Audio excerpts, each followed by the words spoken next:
লখিমপুৰৰ নতুন এছপি অপৰ্ণা নটৰাজনে আৰম্ভ কৰিলে নকল সোণৰ বিৰুদ্ধে অভিযান।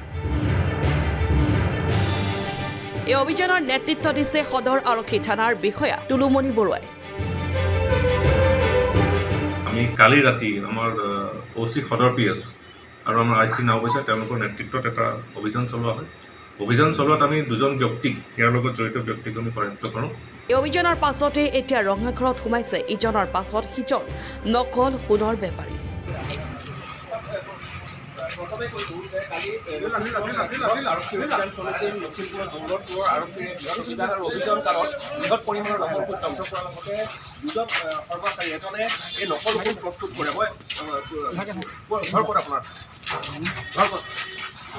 কিমান দিনৰ পৰা বনাই আছে কিমান দিনৰ পৰা বনাই আছে কোনে বনাবলৈ দিয়ে কোনে দিয়ে নকল ফুল এইজনে কি নাম ঘৰ ক'ত এইবিলাক ক'ত বিক্ৰী কৰ এইবিলাক কোনে বনাব দিছিলে আপোনাক এইটো কোনে বনাব দিছিলে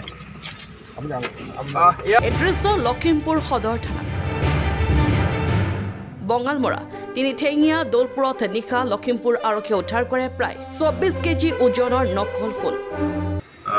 8ডাল আমি গোল্ড বাৰ পাইছোঁ, fake gold bar, suspected to be fake gold, আৰু 3খন আমি গোল্ড বট আমি কালি ৰিকভাৰ কৰিবলৈ সক্ষম হৈছোঁ। তো আমাৰ ইয়াত টোটেল ওজন হ'ব প্ৰায় 16.5 কেজি। বাবুল হুছেইন আৰু ছফিকুল ইছলাম নামৰ দুই নকল সোণ বেপাৰী ইতিমধ্যেই আটক কৰিছে আৰক্ষীয়ে। ইয়াৰ লগত জড়িত ব্যক্তিক আমি কৰায়ত্ব কৰোঁ। এজনৰ নাম আছে বাবুল হুছেইন, তেখেতৰ ঘৰ মহগুলি, আৰু আনজন হৈছে ছফিকুল ইছলাম, তেখেতৰ ঘৰ হৈছে বঙালমৰাৰ আমাৰ দৌলতপুৰত। 8খন নকল সোণৰ বিস্কুট আৰু 3খন নকল সোণৰ নাৱৰ লগতে 5টাকৈ মোবাইল জব্দ কৰিছে আৰক্ষীয়ে।